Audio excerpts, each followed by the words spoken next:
Welcome everyone to the IGP Directors Seminar. Lovely to have you all with us today.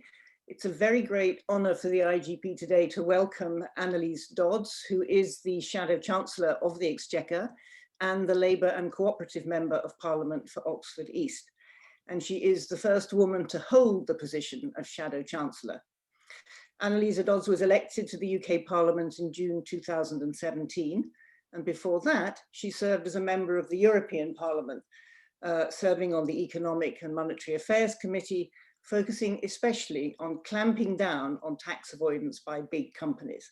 She was also responsible for tightening the rules on financial services to help prevent any repeat of the global financial crisis. And before becoming a member of the European Parliament, Anneliese worked for many years as an academic, and she has a PhD in government from the London School of Economics. And we're very pleased to welcome her today to give us a talk entitled Delivering a Jobs-Rich Recovery. So Anneliese, please could I offer you the floor? Thank you very much indeed, Professor Moore. It's so lovely to be with you all this afternoon and wonderful to have this opportunity to address you. Very much looking forward to the discussion afterwards as well. Now, too often during the course of the last year, the milestones that we've passed have been desperately sad. This week, we passed a much more positive milestone, with a third of all adults having now received their first shot of a vaccine. That is such good news.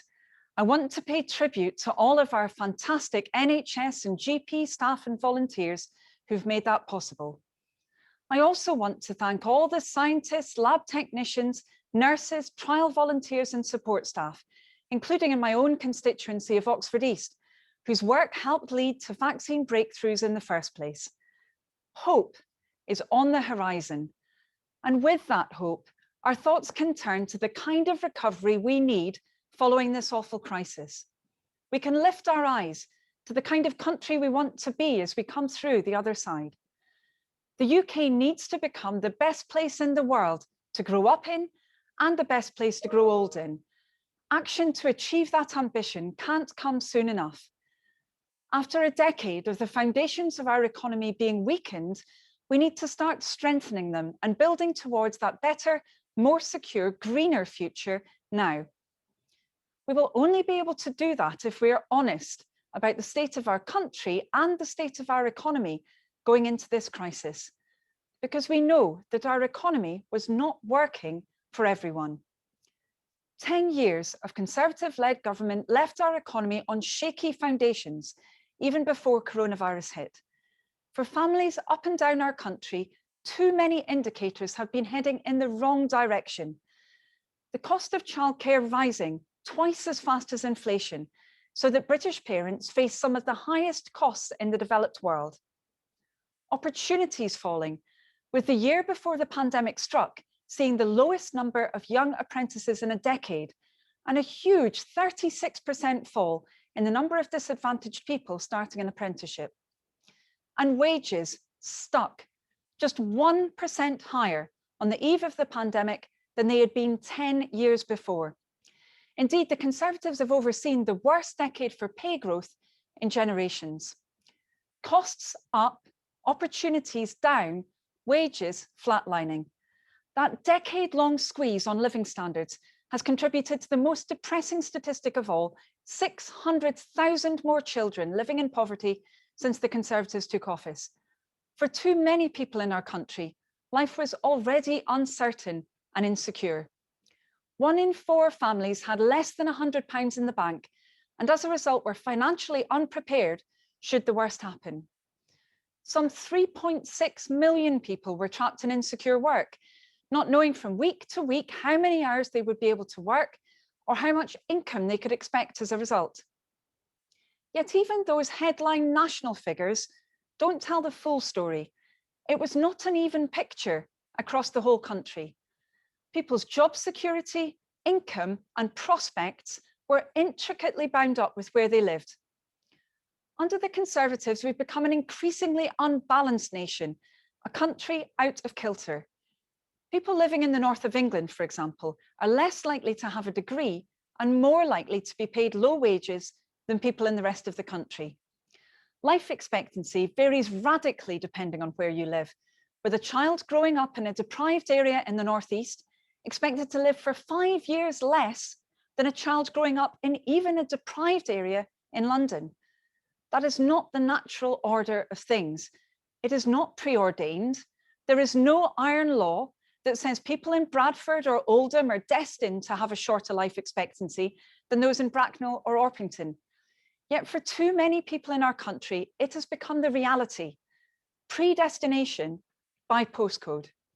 With such shaky foundations, it comes as no surprise that when the pandemic did hit our country, it hit harder than elsewhere. But this was made worse by government decision-making during the last 12 months, which has not alleviated that hit, but intensified it. The government was too slow to lock down, too slow on testing, and too slow on getting vital protective equipment to our frontline workers. As a result, when the first lockdown did come, it lasted longer and was more severe. We had the same problem again when indecision and confusion around the Christmas break then led to the current lockdown, which is stricter than that in many other countries. The British people have showed unbelievable fortitude and sacrifice during this crisis. By staying home when asked to do so, they were doing their bit to give our NHS the vital capacity it needed to save lives. But the government didn't fulfill its side of the bargain. That first lockdown should have been used to get a proper grip on its test and trace system, so that as the country emerged from lockdown, we could keep the virus under control. The government refused to work with local councils, those who know their communities best, and instead spent £22 billion, including in outsourced contracts to the likes of Serco, on a system that for months failed to deliver what was needed to get the virus under control. Contrast that with developments in Labour-run Wales, where responsibility for test and trace was given to local government and local public health boards from the outset, and where a much higher rate of contacts were traced. That failure, combined with the endless chopping and changing of economic support schemes, has sapped people's confidence, left businesses unable to plan, and seen a second and then third national lockdown applied. Little wonder, with that kind of approach, that we not only have had the worst death toll in Europe, but also the worst economic crisis of any major economy. Again, this has not been an experience evenly felt across the country. Over the period of this crisis, people in the north have experienced a larger fall in their mental well-being than people in the rest of the country. They've been more likely to have their working hours reduced or to have lost their jobs altogether. They've been more likely to die of COVID-19. Rather than a response to those problems, last year we had the indignity of the government playing regions of the country off against one another. Local leaders like Andy Burnham, Steve Rotherham and Dan Jarvis were forced to ask of government the support that families and businesses in their areas desperately needed.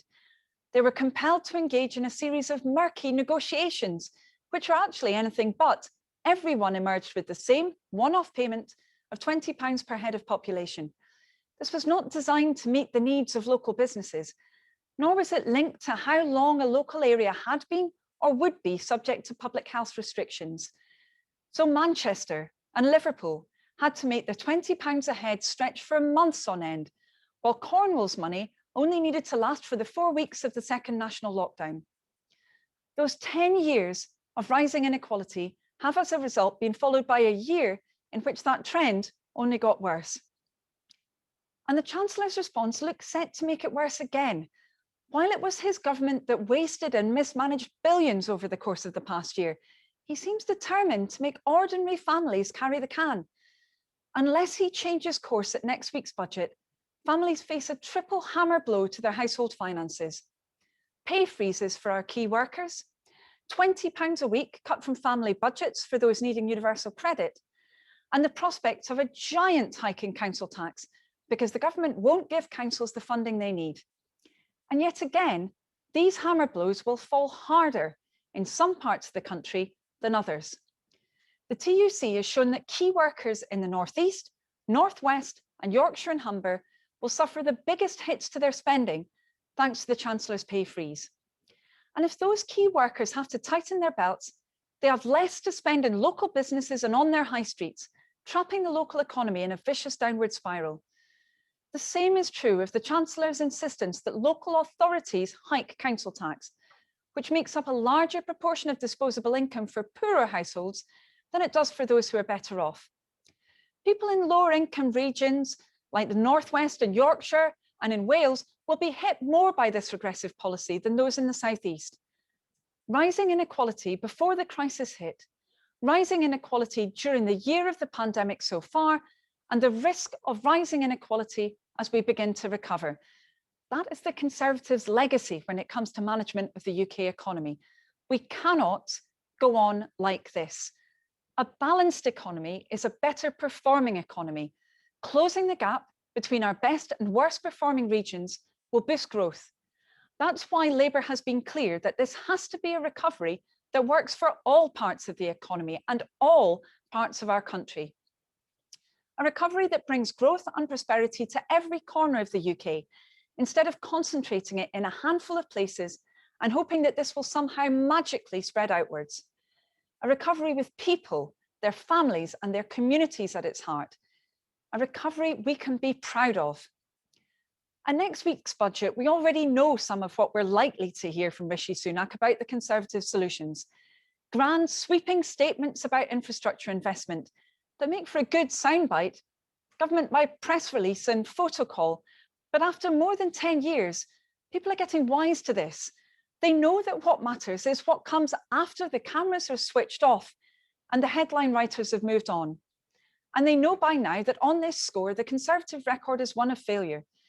6 years ago, the Conservatives announced £2.3 billion to build 60,000 starter homes. Not a single home has been built.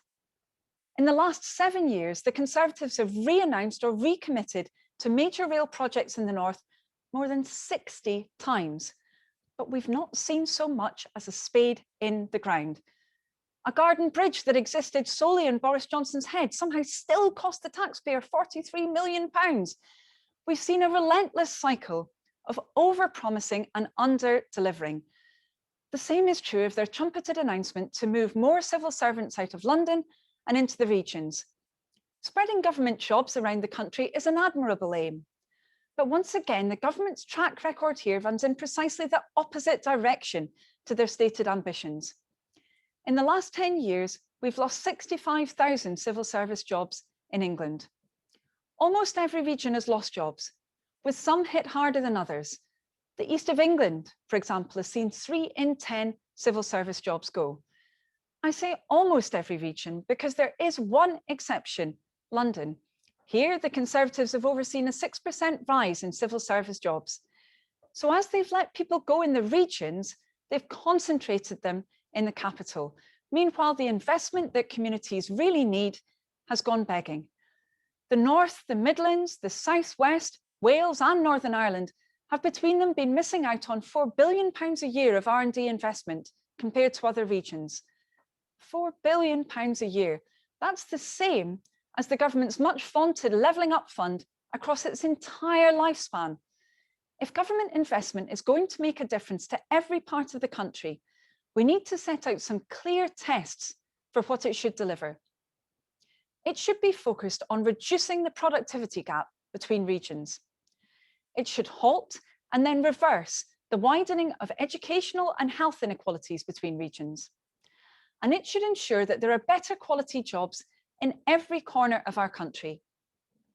For years, the Conservatives have used the catch-all justification of Brussels to explain away why they haven't been able to invest strategically to deliver these sorts of outcomes. Often that's not even been true, but now it's no excuse at all. They say they want to do things differently. Well, we will hold them to that. We want to see every pound of public money working overtime for local people and their communities. Rather than setting up a piggy bank in Westminster and getting local councils to fight it out for access, we would work with communities to determine their needs and to invest where it will make the most difference. Public investment should come with a commitment that wherever possible, it will create local apprenticeships, that local firms will be involved, that people living nearby will have access to the jobs that are created, that where value is created locally, it's captured locally. Labour's already putting this into practice and has been doing so for years. In Labour-run Wales, the government has developed a new economic contract between government and business based on the principle of public investment with a social purpose. Businesses seeking Welsh Government support must commit to growth, fair work, reducing their carbon footprint, and promoting health and learning in the workplace. Unbelievably, we heard yesterday that the UK government will overrule Cardiff on this when it comes to the new Levelling Up Fund. Rather than being allocated by the Welsh Government, who understand Welsh needs best and have put in place a strategic and responsible approach to public investment, this will now all be dispersed from Westminster.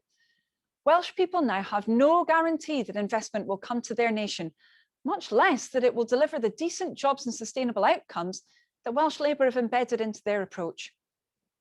As another example, Manchester has put the idea of social value at the heart of its public procurements for years.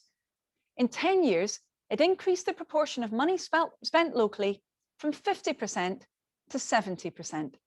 That represents an additional £138 million in the local economy, supporting over 500 apprenticeships, over 1,500 jobs, and over 7,500 employment opportunities for hard-to-reach people living in the local area. And in London, Sadiq Khan has introduced the Good Work Standard, a voluntary code where employers commit to go above and beyond the bare minimum legal requirements when it comes to how they treat their staff. Sticking to that code boosts the ability of those businesses to win public contracts. These are the smart, community-focused actions that must be at the heart of our recovery, to ensure that where public money is spent on boosting our recovery, it delivers for every part of our country. There are a whole host of ways in which government can do this, but today I want to focus on three. The first is much greater transparency. The next few years require a considerable amount of capital spend from government. People across the country have a right to know exactly what that's being spent on and what difference it's making to their local area. Public sector contracts are supposed to include a 10% social value requirement, such as commitments around local jobs or training opportunities, but the government can choose to waive that in certain circumstances. People must have the right to know when that happens and why. This should be public information. Secondly, the principle of social value must be embedded in public investment and not an afterthought. The creation of a new national infrastructure bank, an initiative which Labour has been calling for ever since the Conservatives sold off the Green Investment Bank, offers an opportunity to do this. Social value must form a critical component of the mandate of the new National Infrastructure Bank when it's announced next week, along with ensuring the bank delivers for every part of the country. Those people across the UK who've been able to build up savings through this crisis should also be able to obtain a stake in the work of the bank through the launch of British recovery bonds, as Labour has called for. And thirdly, good jobs and decent work must be at the heart of government investment. Government should start by learning from the pioneering work Sadiq Khan has done in London and create a national set of good work standards so that wherever businesses have signed up to these, it increases their chances of winning government contracts. It's this strategic approach to government investment that will mean it genuinely makes a difference to people's lives and their communities. But we know that rebuilding our economy is also about making sure that people can once again have a sense of pride in their communities, in the places that matter to them, where they can come together. Our high streets used to be that beating heart of our local communities, and they can be so again, but they've been battered by this crisis, and they were already struggling to begin with. In the 5 years from 2015 to 2020 alone, we lost 7% of our high street shops, with over 32,000 more stores closing than opening. And the crisis has only exacerbated this trend, with almost 8,000 shops lost in the first half of last year alone. More than 1 in 10 shops in the UK were sitting vacant by July.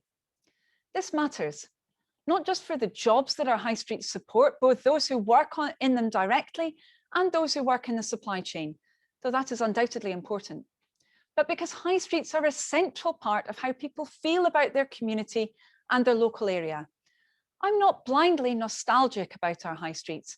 People's spending and shopping habits have been changing for years, And we are never going back to a world where Woolworths, Debenhams and House of Fraser stood side by side in huge retail units up and down the country.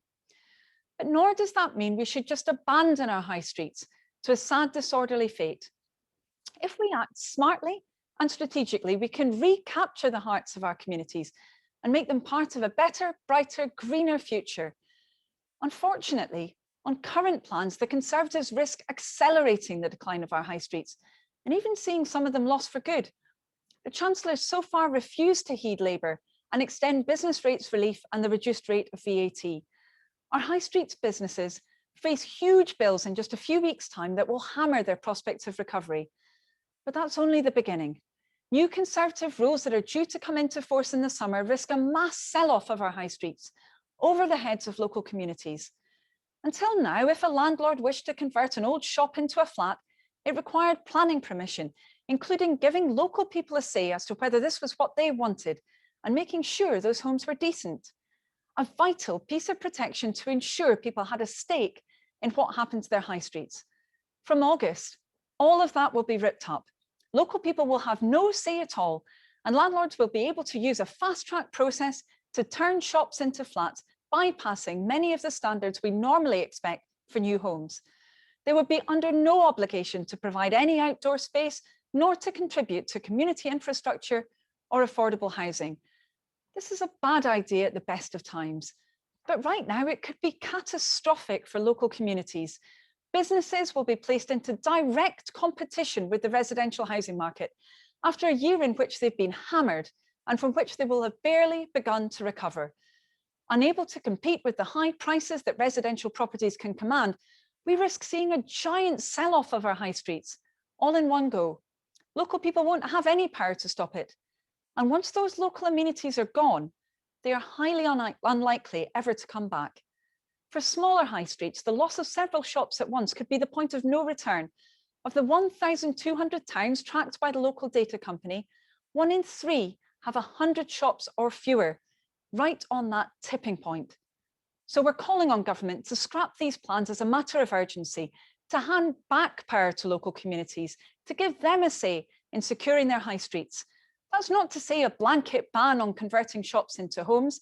There will be circumstances where that's the right thing to do, but only with the consent of local people and only where they can be guaranteed that where new homes are built, they're to the highest possible standard and they contribute to the local community through shared resources and affordable housing. Securing our high streets and stopping them being sold off is just one part of the puzzle. We also need to do more to rebuild our high streets so they once again become the thriving heart of our community. That means action to encourage new businesses and other enterprises onto a modern, resilient high street. We should not try to recreate the past, but we should support the small shops, cafes and public spaces where people will be able to meet again. Labour's called for an expansion of the Startup Loan Scheme to support 100,000 new businesses across the UK over the next 5 years. And with that expansion, we want to see funding earmarked for particular regions and nations, reversing the situation at the moment where 1 in every £4 lent under the existing scheme has gone to London and just 1 in every £20 to the North East. These new firms can help breathe life into our high streets, with 3 in 10 small businesses already being located on or next to the high street. And where there are persistently empty shops blighting local areas and not being filled, we should give local councils the power to step in, just as they can with persistently empty homes already. 40% of small businesses say that making vacant units available for rent is one of the biggest changes that should be made to help their high street. Where these are not coming back into use via the market, we would create an empty shop order, giving local councils the power to take them over, bring them back into use and offer them to local businesses or other enterprises. Once this is successful and the councils have recouped their costs, the landlord should begin receiving rent again from the property. The government should look to use the newly expanded Dormant Assets Fund to provide loans to councils for this purpose. Done well, everyone should win. The local community gets a diverse range of new services on the high street, a new enterprise has got the foothold it needs to start work, and the landlord sees rent coming back in again. Powers for local communities to secure and rebuild their high streets are a key part of making sure the recovery works for every part of our country. But they're not the whole answer for our high streets. For that, we need government to make good on its long-standing promises to overhaul the outdated business rate system, including action to level the playing field between bricks and mortar firms and their online rivals. We also need action to ensure that communities can continue to access cash and banking services on their high streets. 3/4 of small businesses have seen bank branches close on their high street, with which estimating that branches have been closing at a rate of 55 per month.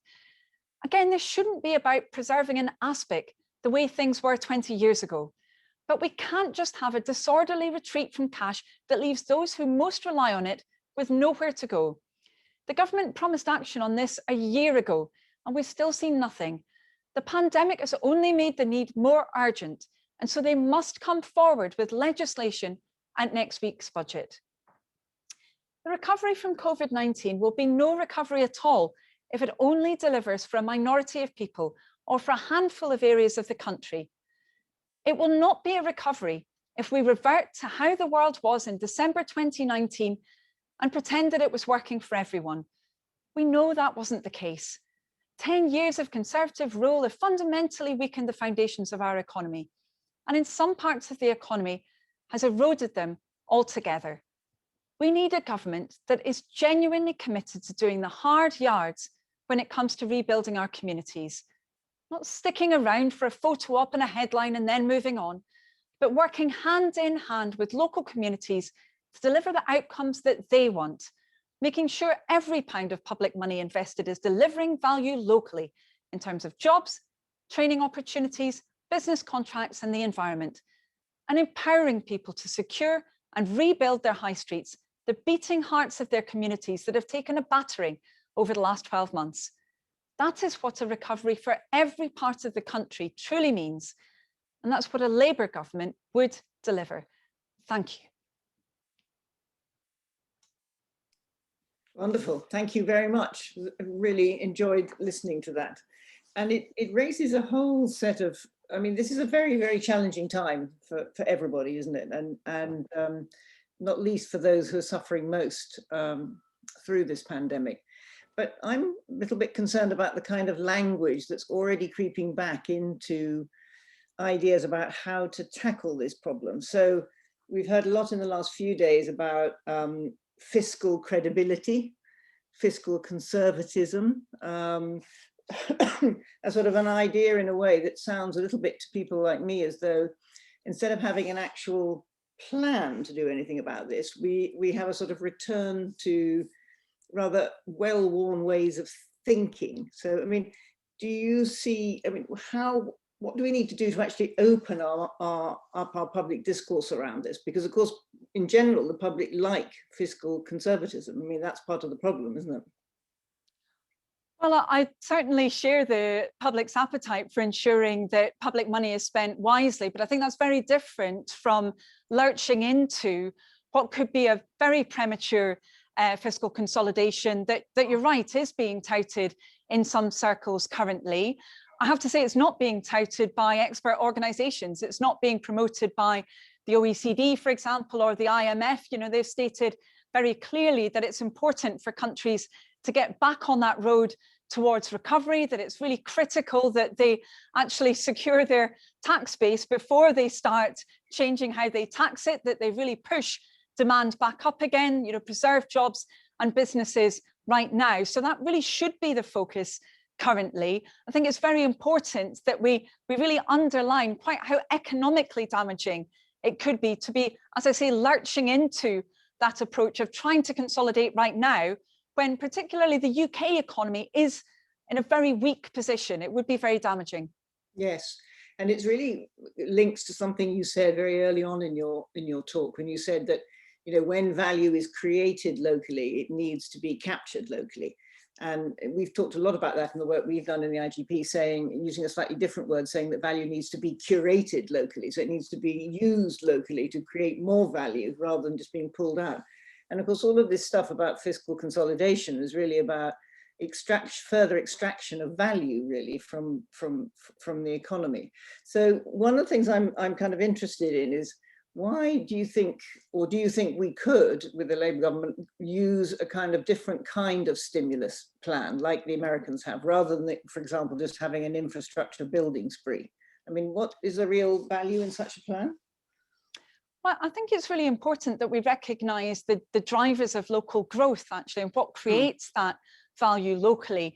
And currently, as I talked about in my remarks, we have a situation where some of the very people who would be most likely to spend, who've got the highest marginal utility from spending, to use the economic term, they're the ones who are actually seeing their incomes being reduced because of what's happening with council tax, for example, because the public sector pay freeze that will impact on people like teaching assistants, for example, not highly paid individuals. And actually that will be causing economic damage at a time when we do need to be building up demand. I would say that, of course, there's a role for infrastructure spending, most definitely. And we would say actually that the UK's plans in that regard are very far behind where many other countries are aiming. I mean, you mentioned the US example, but we've also been really contrasting the UK's approach, particularly to environmentally focused investment, with the approach being taken in Germany and France, where we see a much more ambitious approach. So we do need to have that infrastructure spending as well, make sure that it's really targeted at ensuring we move towards that more secure economy of the future. But we've got to have that focus on family finances as well. We need to have that focus on different local economies as well. Unless we do that, we won't have those strong foundations for the future that will lead to more sustainable growth into the long term. Yes. And that's the problem, is people's disposable household incomes. I mean, that's really the nub of the problem for ordinary people, because the government has recently also talked about moving away from the original industrial strategy that was developed under Mrs. May, for example, and not going back to that. So then the question comes is, where will these new jobs come from? I mean, what are these new jobs? Because in the work we've done across the UK, we've seen that of course, innovation is important, technology is important, but many of the new jobs that are talked about, or many of the investments in innovation that are talked about in industrial strategies, don't actually produce high numbers of jobs. They produce actually lots of investment and small numbers of jobs. So where does this leave ordinary people? What kinds of jobs could we create, do you think, going into the future? So, well, I think there are a number of areas where actually there is a potential win-win here, particularly at the current time where very sadly we're likely to be seeing that peak in unemployment coming through in the next kind of 12 to 18 months. And actually during that time period, a strong focus on, for example, promoting retrofitting of homes where the training lead-in time is relatively short, where very sadly we have energy inefficient homes right across the UK. So it's not a concentrated problem. It applies right across the UK, where you could have that employment generating potential switched on relatively quickly, actually, if you had the correct government investment and incentives created. Now, we've had a kind of slightly slipshod approach to this, had a Green Homes grant proposal from government, a programme from government. It's not been delivered well. In fact, it's actually shed jobs because it's being delivered so chaotically. We do think that having a much more sensible and thoroughgoing approach to this, using where there's already local institutions, local authorities, local enterprise partnerships and so forth, that could be delivering that genuine industrial strategy that we think we need to see. But we would also say actually that entering this crisis, a number of our services were experiencing recruitment crises. If you think about social care, for example, we had 120,000 vacancies in social care approaching this crisis. Now we need to deal with some of the training gaps and some of the aspects around recruitment that apply to those parts of the public sector, but actually focusing on areas where we already know that we need to have more recruitment, and thinking about how that can be part of the future for jobs as well will be very important. Yes, that's extremely important. And also keeping the longer term in mind, which must be quite difficult. And for you as Shadow Chancellor of the Exchequer, thinking about the longer term as we face an immediate crisis is one of the, in my view, nightmares of being someone who has to make political decisions. And here, of course, we have the immediacy of the problem, but we also have the fact that in a sense we're addressing a problem which is which is a problem of the present. It's not really the problem of what's going to happen next in the economy, which is of course increasing automation change. And so if we, robotics. And so as we push into that structural transformation, increasing deindustrialization probably of the UK, it's not going to go, we're not going back to the old factories. So nor are we going back to a new kind of service sector either. So it's where is that sort of debate, do you think, for you? Where are the real challenges there? I mean, I think that's a really fascinating question. And I think it's absolutely critical that policymakers do try and pull their head up from the everyday and think about the longer term consequences of their policies. I mean, it's one reason why, for example, with the furlough scheme, we said from the very beginning that there should have been a training element within that scheme. I mean, there is in a number of other countries with their wage support schemes. Now, actually, there has been, in theory, a kind of training portal that's included, for example, access to digital skills, skills training through that portal, but very, very few people who've been furloughed even know that it exists, let alone having used that training. So we do need to be thinking for the future, you know, if these kinds of schemes are going to be lengthened, which we said should be the case for the furlough scheme while we've got those health-based restrictions in place, and actually they should be including training so that we're building towards some of those new jobs of the future and actively helping people who are in that situation.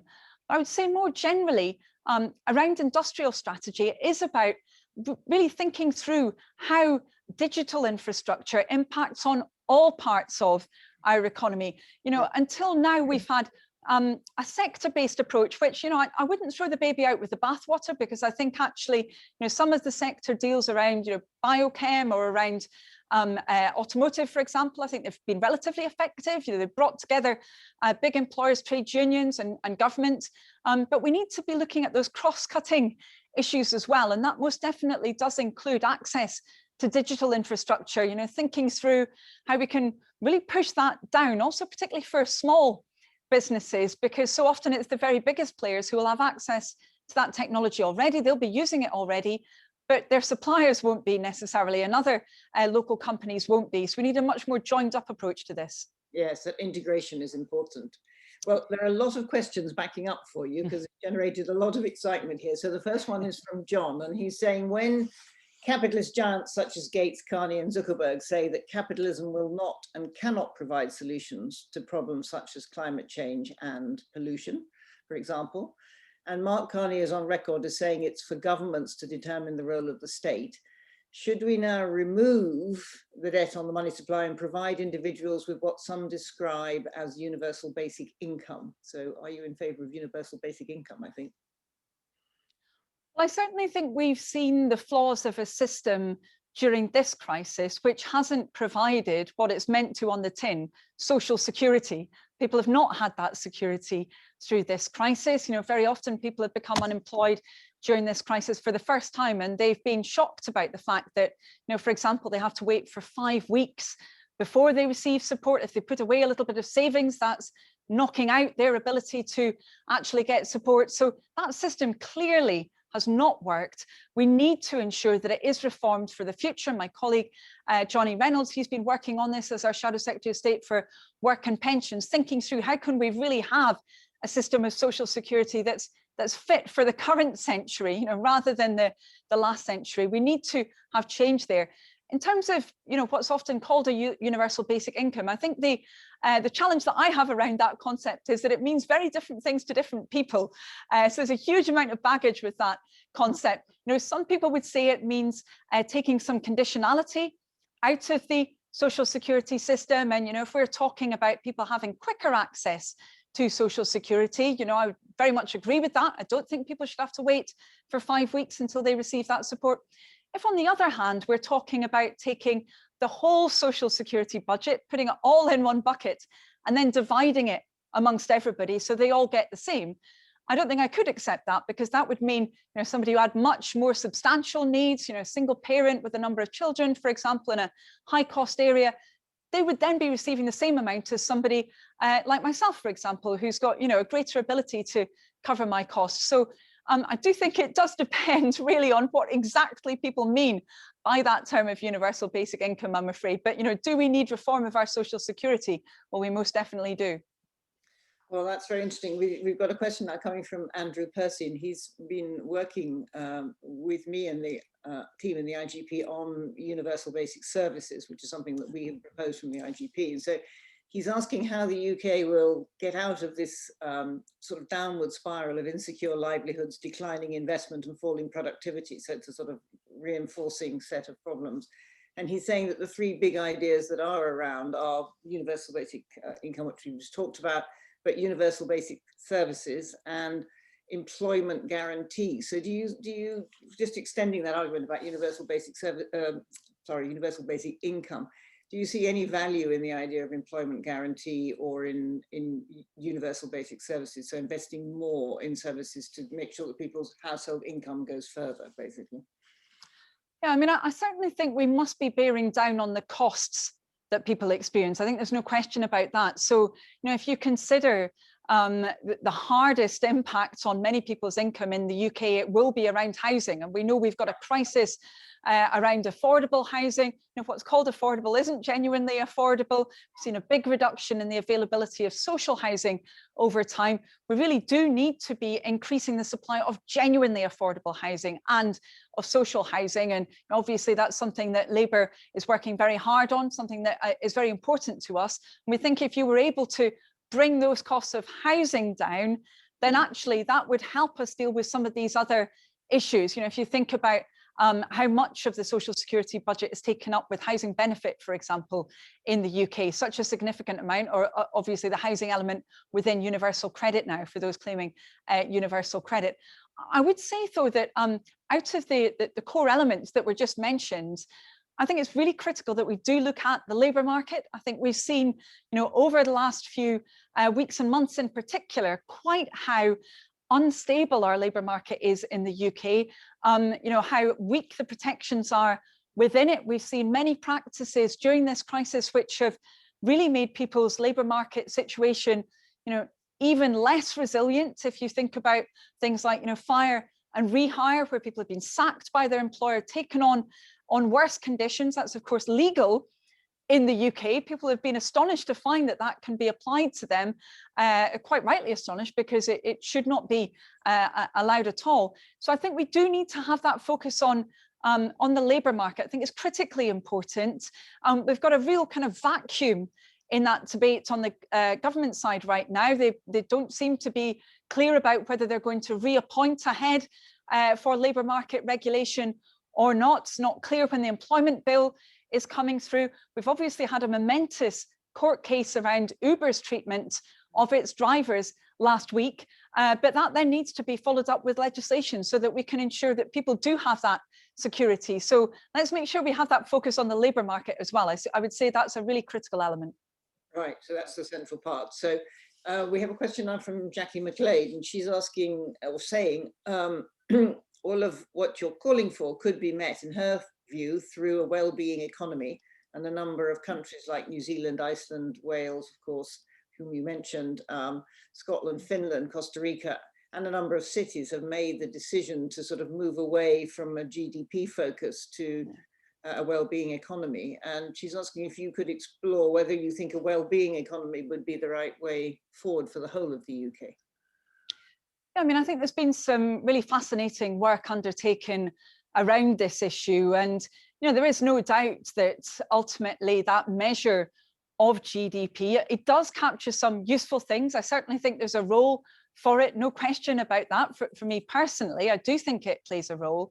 However, it does not capture either the extent of economic activity, nor, very importantly, the extent of wealth in different communities, whether we're talking about individuals' wealth, public wealth, or indeed the wealth of the natural environment. And I'm sure that people saw a very interesting report which was produced, actually commissioned by a previous Conservative government, by Professor Dasgupta, setting out there the fact that, if you only use GDP as a measure of economic activity, then actually you can have some very perverse outcomes. If you, for example, raise a forest in order to then plant grain, you'd only then be measuring the positive impact from selling that grain, you wouldn't be at any point measuring the reduced capacity that you have, if you want to put it in those terms. I mean, obviously it has other value as well, but the reduced capacity from the biodiverse forest that you had there previously. So certainly it does have problems. I think it's really important that we open up the debate, and those examples that the questioner mentioned, I think, are really, really interesting ones. And I am aware of the use, particularly that's been made of well-being in Wales. I think it's a very interesting model to look at. Now we have a question now, Anneliese, from Richard Partington from The Guardian, saying you talked about a Tory legacy of inequality and a need for balanced growth coming out of COVID. Also, how Labour would be responsible with the public finance, but would the fairest and most responsible policy not be a rise in corporation tax in this coming budget, especially when there is anger at profits boosted by the pandemic, such as for Serco, as seen today? And would you support an increase in corporation tax at next week's budget, or is Labour comfortable to be to the right of the government on this issue? Yeah, well, there's clearly a discussion to be had around corporation tax. Obviously, the UK's corporation tax rate is lower than that of many comparable nations. And, I've always been clear that I think it's really important we do have a more progressive tax system, but also one where we have less of a gulf between how businesses based on bricks are treated for tax purposes. Obviously, business rate's a big issue for them, compared with those businesses based on clicks, where there are many, many anomalies actually often in the tax system affecting them. So we do need to have that conversation. But I would say there's a big question about whether we need to see immediate changes to the tax system coming in and applying to businesses and to families right now. I mean, the government, as I talked about in my speech, it's going ahead with an immediate imposition of a very significant council tax rise. That is the wrong decision to be taking right now. And I think it's the wrong decision. If government's saying that they will be immediately imposing tax changes on the UK, I do think that's the wrong decision. I think that's going against the vast bulk of what expert commentators are saying. If we're talking about a longer term trajectory, then let's have that discussion. Let's make sure that we do have that effective, more effective tax system. But I think for the here and now, really the UK government's focus should be on jobs, growth, preserving economic activity. We have had the worst economic crisis of any country in the G7. So we need to be focused on reversing that decline, that reduction in the size of the tax base, and not on immediately trying to increase how much that tax base is indeed taxed. Yeah. Thank you. So we've got a question from Sam Lunn-Rockcliffe, and he's saying, thank you for a very interesting talk. And community-focused action is, of course, a hugely important framework for thinking about an inclusive recovery. But I felt that your talk missed a central talking point about our relationship with the environment. And could you please speak a little more about the role the environment needs to have in the recovery process? Well, it's clearly an absolutely fundamental one, and Labour's set out a number of times the fact that we think we need to have a green economic recovery as well as one which produces a more secure economy. In fact, I would say that the two are synonymous. I mean, we've known since the time of the Stern report so many years ago that actually the most significant threat to our economic prosperity is that from the climate crisis. And that Dasgupta report that I just referred to underlined the impact of the crisis in biodiversity on our future prosperity as well. So we do need to ensure that we're promoting above all that green recovery that I talked about. I think, as mentioned before, there can be a strong win-win here. As we were talking about, there are ways of generating employment, supporting employment right across the country, which will help us to meet our net zero goals at the same time as helping us to ensure that we help those who've become unemployed and that we really get our economy going again. So I don't think the two are separate. I really think they've got to be integrally linked. And I must say, when I talk to business, very often they've got the same view. They want us to be having that recovery, which is focused on the green transition. They view that as important for our economy into the future. And I really think government should be on their side on this, rather than having the, I would say, pretty lukewarm approach that we've had. The UK only, for example, committing to as much environmentally focused capital spend as what Germany's spending just on hydrogen as a green technology. That really isn't the kind of ambition that we need to have in the UK. We need to be much, much stronger. Yes, an interesting talk we had at the IGP last week about regenerating soils and managing water better, which would of course reduce the costs to the economy of massive flooding. So there are some easy win-wins here that could be further explored.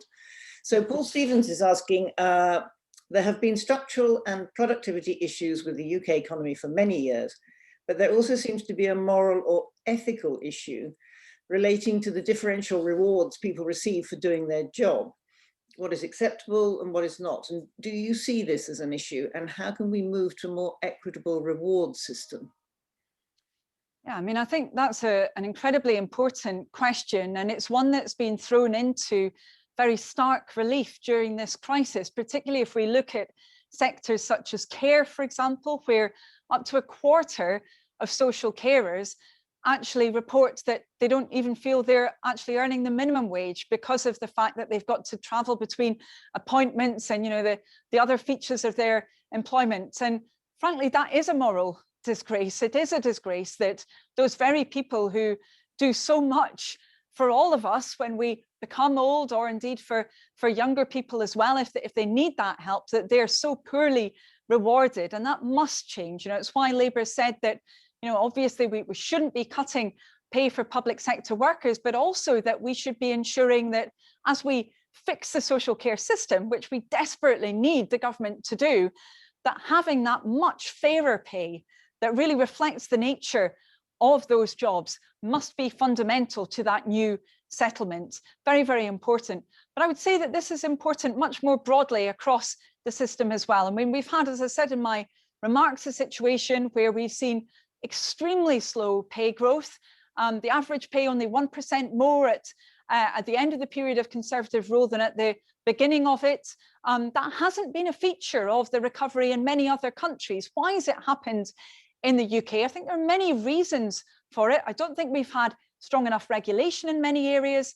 I don't think the trade unions have been given the capacity actually to perform the function that they have in many other countries, and ensuring that, again, there's that win-win, that there's, you know, that strong commitment of the labour force to employers, the productivity enhancements from having unionised workers, as well as those positive pay impacts as well. And in fact, there is quite a bit of evidence that, you know, when you have a focus on tackling very low wages, that actually that can promote productivity as well, because it creates then a shared endeavour with employers being focused on enhancing productivity, on making sure that the investment is there, as well as obviously having a much better situation for workers, and they have more commitment to their employer, and so on and so forth. So again, it can be, you know, a really positive thing on all sides, trying to tackle that low pay problem.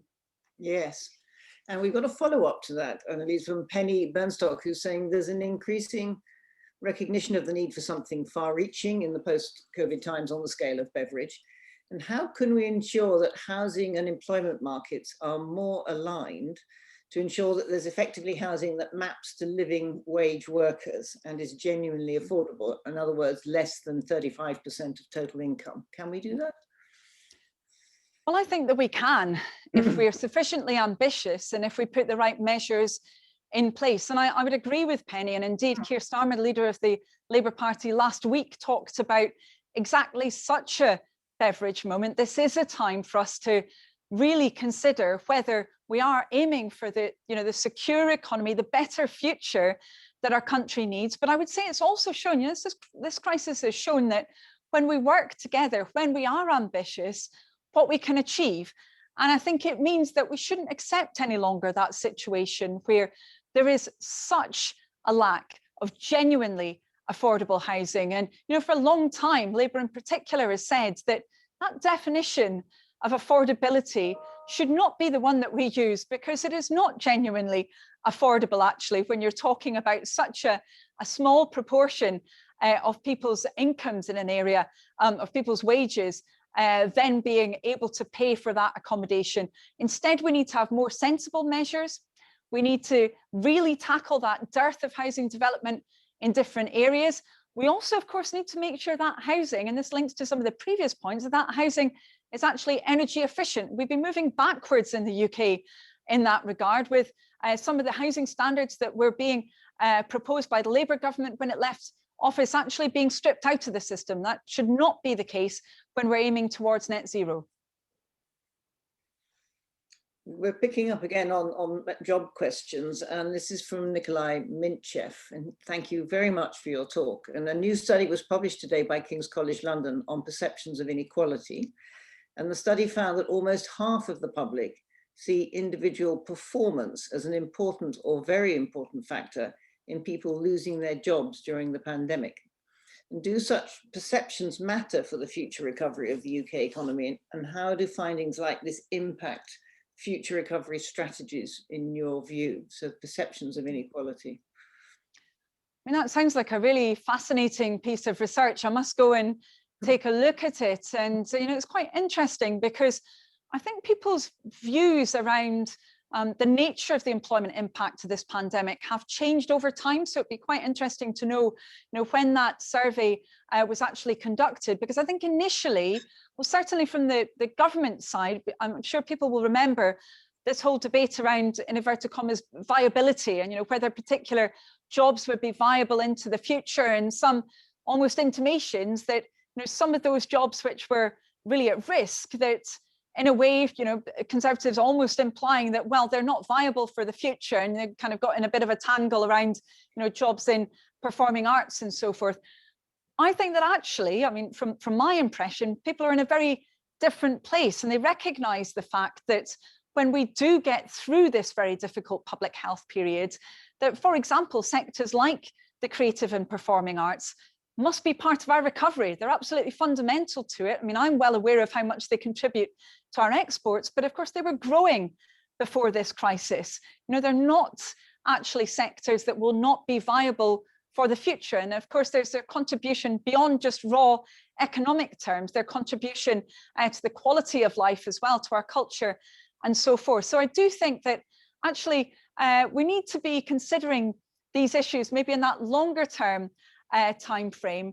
And I think when I talk to individuals and to businesses right across the country, the overwhelming sensation that I get is of people wanting to support each other through this recovery, wanting their area to get back on its feet and to get powering again, to create those new jobs. That's the impression that I get when I talk to those businesses. But I will take a look at that survey. Sounds very interesting.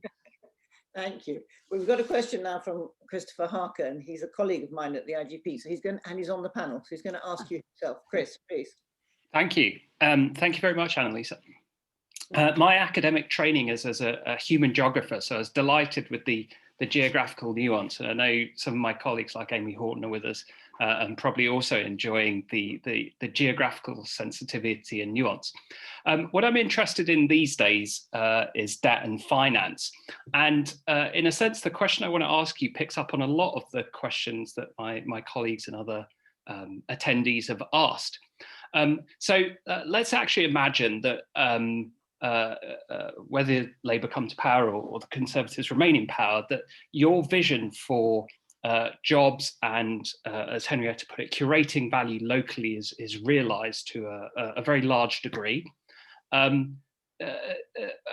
Does this actually solve some of the fundamental problems we have around debt and finance in our society? So what work is doing is it's really underpinning the debt economy. So on the one hand, those who aren't in work often have to use very high cost forms of credit. But on the other hand, and much more, to a much greater extent in quantitative terms, work is underpinning the enormous mortgage payments that many of us have to make, and the kind of broader system. Now, I appreciate, in your discussion of housing and work, how you're kind of working a little bit around the edges of this problem. But what are your thoughts about addressing the power of kind of banking and finance, and particularly the kind of way of thinking about society that emerges from a background in finance, which, of course, as you know well know, many of our politicians have? Thank you very much. Yeah, thank you. I mean, goodness, so many elements of what you said that are very interesting. I mean, I suppose I would say that when we look at many of these issues, it's very important to consider what I would call, the balance of returns, right, to different forms of economic activity. So I gave a lecture a few weeks ago where, I pointed out that actually in terms of, what I would view to be the drivers of growth, there's been very, very little focus on some pretty fundamental questions, I would say, in the UK. There's been very little focus on the extent of competition, whether we've got that right, whether we see too much monopoly. I think we really do. But secondly, we've also seen very little consideration of the relative returns to assets as compared to the returns to labour and to innovation. And actually, you look over time at the UK economy and you see how those returns to labour, to people's work, and returns to innovation, how compared to the returns to assets, that ratio is kind of widened over time. And we talk about it, very, very infrequently, but I think we've got to face up to that. We've got to face up to why have we got that gulf. We've got to somehow push the returns to work up. We've got to ensure that when there is innovation, that's rewarded.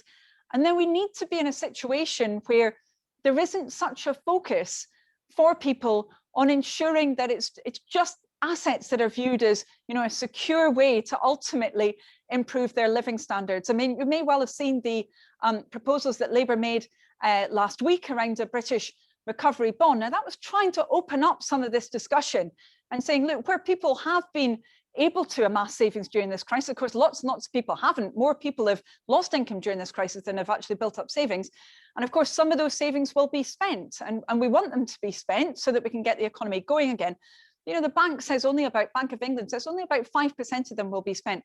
Then you've got those savings there now, some evidence suggesting that actually quite a lot of them could be flowing into, for example, property, because that's an asset that people view as safe, as a place to ultimately keep their money safe. Well, actually, if you had a recovery bond as an alternative, drawing on that kind of national solidarity that we've seen through this crisis, then you could help to, for example, capitalise the National Infrastructure Bank that the government's already committed to. So I think we do need to be looking at these issues differently. So it's just in relation to your point around kind of individuals who've worked in finance and that kind of thing, I have to say, I think there's quite a variety of different viewpoints that are circulating right now. I should be very open here. I come from a small business family, so my dad was an accountant, a particular view, I guess, of financial matters. I chaired a debt and welfare advice centre, so I have a particular view of particularly personal finance matters. When I talk to individuals who work in financial services now, I think there's a lot of debate that's opening up, particularly around more inclusive economies, greener economies. I think there is quite a vibrant discussion. It's quite an exciting time. And we need to make sure that excitement actually builds towards change so that we can have that more secure and greener economy for the future. And we have a question now from Left Terrace Kritsos, who's saying, many thanks, IGP, and many thanks, Anneliese, for your talk. Has Labour in mind to experiment with a collective working time reduction to promote sustainability and prevent greater inequality and the deepening of labour market segmentation trends? So can we work less?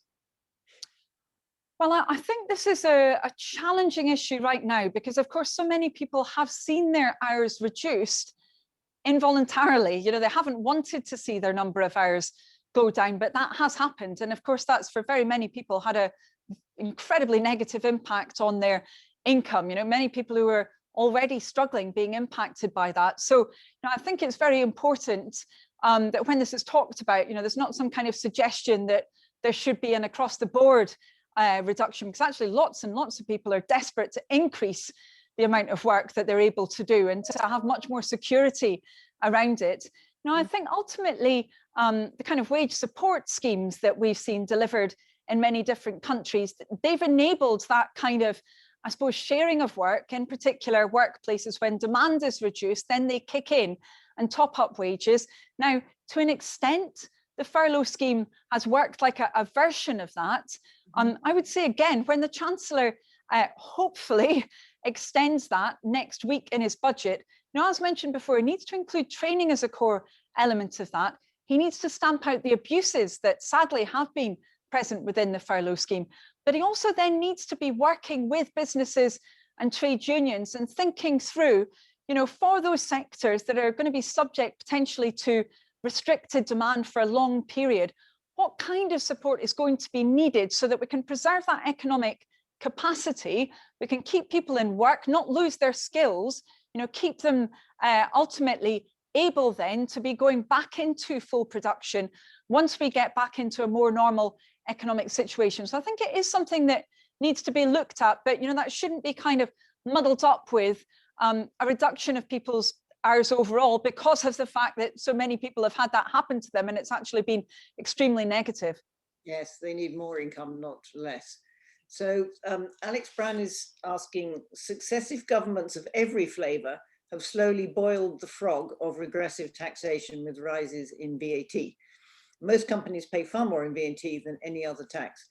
If there's going to be a discussion around corporate tax, will part of that be a reduction in regressive indirect taxes?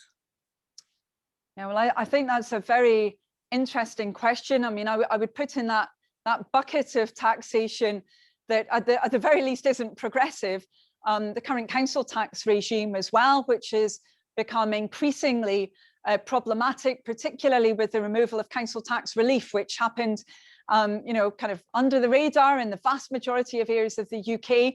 It's had to be reintroduced actually by the current government because of the enormous strains on family incomes. But that just indicates, I think, how problematic that council tax regime is, how unfair it is for so many people. I mean, I think that there does need to be a focus on these issues into the future. Obviously, as a Labour Party, we're discussing these issues with our members, with trade unions, with businesses, and we will be setting out our proposals in advance of the general election. But I think it is important, that we kind of reflect on what's happened during this crisis in relation to some of those taxes and, quite how problematic some of the situation has become. I would say also when it comes to, for example, business rates, a sunk cost doesn't reflect profits, obviously, because they've got to be paid regardless of what a business is doing. That system, again, has been shown to be very problematic during this crisis. So I do think that it must be looked at into the future. And of course, VAT has an impact on household consumption as well. So Saffron Woodcraft, who's on another colleague at the IGP, is on the panel and she'd like to ask a question person. Saffron. Hi, good afternoon. Thank you so much for your really wide-ranging contributions. So I have a question about community voice. You talked at several points during your talk this afternoon about the importance of accountability and transparency and local values and priorities. I just wonder if you could say a little about the mechanisms for doing that in a meaningful way, but specifically in relation to economic policy, so that being an area where communities often don't have an opportunity to reflect local priorities in a meaningful way. Thank you. Yeah, thanks very much, Saffron. And I agree with you. I think that this is an area where we do need to see change. And, I come at quite a lot of this actually as a Labour and Co-operative MP, as was mentioned before. It's one of those things that lots of people find a little bit surprising, that there's a cooperative party as well as the Labour Party, but they very much work together. And I've set up a cooperative recovery task force actually with the Cooperative Party, which is looking into many of these questions, because actually we've got some incredible examples, I think, of really innovative work right across the country where you've seen communities that have been able to engage in that activity of trying to secure their high streets as places that people want to go to, making sure that, for example, iconic buildings are preserved, that there's then a space for new businesses, startups to operate in, community facilities as well. And that's often been achieved through cooperative mechanisms. It's been achieved through social enterprise. It's been achieved through responsible businesses working very, very closely with local communities. There are a number of ways in which we need to, I would say, unlock that potential. So, kind of watch this space, because we're going to be developing those plans into the future. And I know that my colleague, Steve Reid, who's our Shadow Secretary of State for Housing, Communities and Local Government, this is something that he's really passionate about as well. He used to run what was, I think, one of the country's, if not one of the first, then the first cooperative council in Lambeth. He's very much focused on how you really can have that engagement. And I'd say sometimes when people talk about these things, they sound a little bit airy-fairy perhaps, but actually the reality is we know that particularly when areas have been subject to severe economic decline, very, very often it will be those community-based businesses, whether they're social enterprises or cooperatives, that are the first to move in, and then they're also the last to leave if communities are under stress economically. They're very resilient compared to other forms of business or of organization a lot of the time. So this makes economic sense, hard-headed economic sense, as well as making sense for other values as well. Thank you. And now we have a question from JP, and he's saying Tax Watch's recent Equality Before the Law report points out that DWP investigations and prosecutions for benefits fraud outstrip those by HMRC on tax fraud, despite tax fraud costing the Treasury 9 times as much. And this apparent inequality before the law is dwarfed by the size of accumulated tax subsidies for which no productivity gains are evident. How would Labour redress these inequalities? Would you stop sweetheart tax deals or cut subsidies for unproductive exploitation, etc.? So how would you promote productivity without substituting labour for capital? Oh goodness, well I'll perhaps deal with 99% of that question, because the very last bit is quite a big one. Yeah, yes, it is. Take it as you like. Take it as you like. Yeah. I mean, on the taxation aspects, I mean, the reality is that we've seen a huge amount of turbulence in HMRC, so in the revenue collecting services over the years. We've seen a programme which was meant to be delivering more efficient services, which actually, unfortunately, has just led to enormous job losses, including very often, kind of related to the discussion we were having, very often in towns and smaller cities where that employment was absolutely critical. And therefore, we do need to be focusing on HMRC's capacity for the future, because we already know, based on the evidence, that when you have an adequately supported tax service, that it's able to pay for itself, because it's able to then take that resolute action against those particularly larger companies that are not, unfortunately, paying the tax that they should be paying. So I do think that's going to be absolutely critical for the future. It's even more important, actually, with all the strain on customs that we're seeing currently and the turbulence that's being created by the kind of last-minute approach of the government to those Brexit negotiations. So we've got to deal with that enforcement side. We then do need to tighten up on all of those loopholes that exist. And this is something that I've been working on for many years, where we still have far too many anomalies in the system. And then I would say, finally, around the overall taxation piece, we really do need to be getting those international agreements that are so critical. We know that there's very large amounts of profit shifting, unfortunately. Still, we had some international agreements through the OECD, but we haven't seen that move forward, and it really needs to for the future if we're going to get the change that's necessary. So a lot to be done, but I think actually there's enormous promise there if we can harness that those possibilities. Yeah, thank you. So Juan Manuel Moreno, and he's saying, thank you for a great conversation and talk. I wanted to know your thoughts about how people who are outside the system for a number of reasons, so disabled, refugees or seeking asylum or destitute, can have an active role in these recovery plans, from the revamping of the social security system to the need of developing a green and well-being economy. Thank you. Well, thanks very much for that question, Juan. And I think it's incredibly important that we do really see that strong recovery, but one which is inclusive as well. Because if we see huge numbers of people missed out, then we simply are not going to be building towards the kind of economy that we all want to see. We're not going to be having the kind of communities that we all want to see. I mean, Juan mentioned people with disabilities, and I think it is really important to focus on what's taken place through the crisis. We've actually seen, really appallingly, very heavy impact of the health impact, of the health situation on those, for example, with learning disabilities, you know, people being far more likely, horribly, to have severe health impacts if they have a learning disability. But then we've also seen that really strong impact also on employment status as well. So very often people being really the first out of the door, actually, if they have a disability, when there have been redundancies made. We've got to face up to that for the future. Now that means, actually, particularly with the employment support packages that government is putting into place, first of all, they've got to be radically simplified, and we'll be seeing a lot more about that over the next few days. They've got to be expanded. They really shouldn't be only covering 1 in every 100 young unemployed people, for example, as they are in the case of the Kickstart scheme.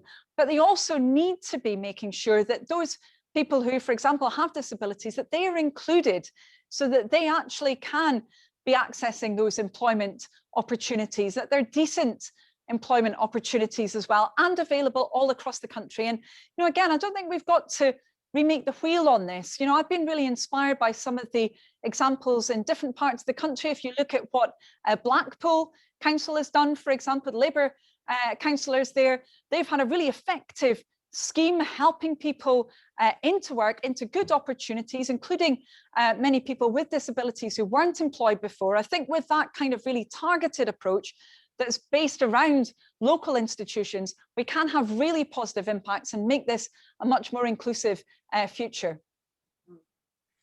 Thank you. So we have a question now from Matthew Davies, who's a colleague at the IGP, and he's going to ask it in person, I think. Matt.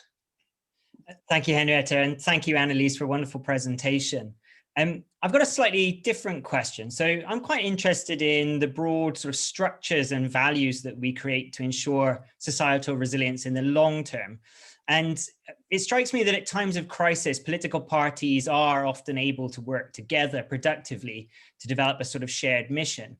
And I guess Labour has, to some extent at least, already managed to support the Conservatives at times during this crisis.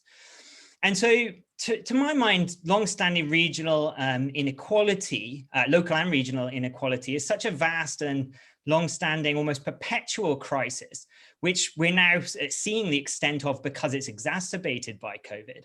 And this is such a depth of crisis. Does it need to be something that now transcends party political issues in some way? So how might political parties work more productively together to address inequality and create resilience across political cycles? And perhaps a little cheekily at the end, I might ask, how might you work with the Chancellor on this? Well, it should ultimately, and, you know, thanks so much for that question, Matthew. It should ultimately be an imperative for all political parties. You know, we cannot accept the current levels of both inequalities between regions and also within them as well. As you say, this has become more marked. It's been thrown into stark relief during the current crisis, and we must deal with this. It's not just important, of course, for those who are disadvantaged as a result. It's very bad for our economy as a whole. You know, it has a knock-on impact on all of us. We know that countries which have lesser extents of that kind of regional inequality, where it's not growing, where we don't have those gaps in regional productivity, that they tend to have more sustainable economies overall, actually. So it's something that we've all got to be focused on, I think, as political parties. I would say that, you know, a stepping stone towards that in very concrete terms is really making sure that we've got mutual respect, I would say, when it comes to decision making around many of these issues. And that means, you know, getting beyond what I felt as being really quite a kind of conflictual approach during this crisis. You know, we've seen it with how the Conservative government, London government, was you know, having those arguments, to be honest, with the Mayor of Manchester, where, you know, he was trying to defend businesses and people in his city, and, you know, there's this really conflictual argument going on. We had a similar thing with Wales as well, when Wales wanted to have a circuit breaker earlier, and, you know, the London Conservative government said there was no way that they could have had a furlough scheme available to them to do that. And just a week later, they said, oh, actually, we will let you know, we'll let England have it, kind of thing. You know, that lack of respect, I think, really doesn't help. You know, I think we need to, regardless of political party, make sure that the structures are right. And there are examples that can be followed here. If we look at, for example, what took place in Wales. So every week, as I understand it. There's a meeting of all of the local councils with the government in Cardiff. Now, they're of a whole bunch of different political persuasions. You know, obviously, you've got many different parties reflected in Wales, but they meet together. They've got that mutual respect. They talk about the different issues. They share the information, the public health related information and the economic information, and they come to a shared, or they have until now, from my understanding, they've come to a shared understanding about what needs to be done around, for example, reopening or the imposition of restrictions. I think that kind of approach really does need to be followed for the future. As I say, I think Wales has shown how it can be done. Now we need to see that kind of resolution right across the country. And, you know, in terms of your last question, if the Chancellor would like to work with me on these issues, I would be absolutely delighted. I'd be delighted if he took on board, you know, what we're calling for and what I was asking for during this lecture. I've got to be honest with you, I'm not sure that he will, but I'm certainly going to keep pushing for that outcome. Thank you. And we now have a question from John, who's saying lots of jobs could be invested in by government, which would provide a public good. So cleaner environment, better services, infrastructure, and alternatives to profit generation, including raising standards of care and recycling, to name but two, rather than extending commercial loans, I feel. But how do you propose to address climate change and pollution, damaging agricultural and fishing practices, recycling, reuse, reduction of plastics, etc.? So the environment question again. Yes, and you know, a really, really big set of questions there actually about employment impact as well. I mean, I would go back again to say that, you know, Labour believe we need to have a green economic recovery. We set out in a report a number of months ago ways in which, if we had that kind of recovery, if we pulled forward capital investment into the next 18 months, that we could generate employment right across the UK. And that would include actually employment in areas like nature management, where, you know, there's enormous potential for the future actually. I mean, far too often, I think in the UK, we look at the countryside as a place where people might live. We don't look at the countryside as a place where people need to work. Beyond farming, of course, that's important, but there's so many other forms of employment that we need for our countryside, which we haven't had that focus on from government. So, you know, I do think that, you know, those proposals, you know, I really want government to be engaging with them, rather than, I would say, that the very lackluster and weak approach that we've seen so far when it comes to a green economic recovery. But then I would say also that that question was a much broader one. It was about our resource use much more broadly. And I think there, you know, there's a lot of appetite actually from business, from local governments, from different regions, to be particularly developing what's often called the circular economy. So an economy where, you know, you have much less waste, where you ensure that, you know, if there are, for example, waste products, that there's a, you know, a really a clear line there in order to remediate them, that actually this is something which can produce employment into the future when you have that more circular use of resources. And I've been talking with and working with Liam Byrne, who's the Labour mayoral candidate for the West Midlands, and he in particular has been focused on this, talking to, you know, local industrialists, trade unions and others, you know, really exciting plans about how you could make, you know, in his terms, the West Midlands, that kind of green workshop, how you could create that through having a focus on green manufacturing. Now, what's going to be necessary to deliver that? Well, we will need to see that capital investment so that we can see transition, particularly in very energy intensive industries. And, you know, we set out proposals around how we could achieve that. But we also need to be, for example, looking at the planning system. You know, it's really, really hard at the moment, a lot of the time, to have co-location of those different facilities. Government's actually removing some of the levers from local areas to be able to deliver those kinds of clusters of different facilities that are so necessary for that circular economy. So, you know, I really do think there's a lot of potential there, but we need to see government taking action right now so that we can benefit from it. Thank you, Anneliese. I'm very, very mindful of your generosity and your time. And I think I'm going to just take another couple of questions, and then I think we've exhausted you, but let's go for the last two. So Jackie McGlade again asking, our regulators persist in pushing for lower prices in bills for resources, whereas consumers see the need to invest in climate resilience. Can you say how you might tackle this, i.e. listening to the voices of the people in what they would prefer? Yeah, I mean, I don't think this is just to do with the pricing structure, actually. You know, I think there are many different reasons why we've ended up with the kinds of systems around delivery of utilities that we have at the moment. I mean, I do think that the broader regulatory context is very important. You know, if you think about energy, for example, you know, just one case of this, you know, I live in Oxford and we've got two really big projects taking place, which are looking at how we can decarbonize energy. One of them is based on assuming that the grid will continue, so-called super hub, essentially an absolutely enormous battery. The other one is based on assuming that it won't continue in its current form, that we'd have a completely decentralized system of localized grids. You've got both of them taking place at the same time. Now, they're both pilots, and you know, I think the people working on them, they're fantastic, really innovative. But actually, the time for these kind of pilots, you know, was 10 years ago. It's not right now, when we need to be ensuring that we have that energy system fit for the future, with a regulatory system that's fit for the future as well, that really enables communities to have much more control around this. And you know, when I talk to industry about this, you know, they're very frustrated about the situation, as well as consumers. So making sure that that regulatory context is right, that it supports the transition, I think is going to be very, very important. But I think we've also got to recognise, as I said, some of the other developments that have taken place. If you look at water, for example, what took place with Thames Water, where we saw, you know, really substantial debt actually being loaded into the system, that's then been a drag on the kind of investment that we need to see. We need to be really focusing on how we can try and avoid those kinds of developments into the future.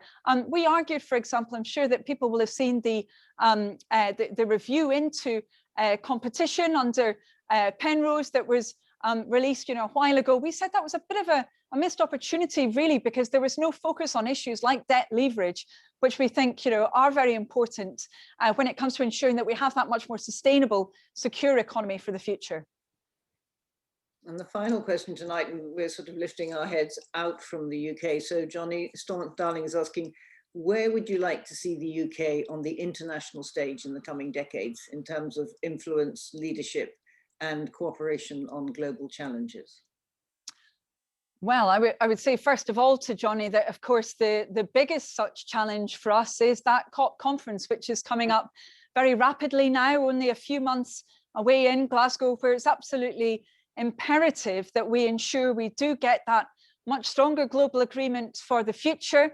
We've got to be very ambitious around that agreement. You know, we all know that there is a climate emergency now. It will become an increasing economic emergency. In fact, it's already having an economic impact on the UK, as we know, because of the impact it's had on our critical infrastructure. We saw that with what happened in the Northeast with the railway disaster there.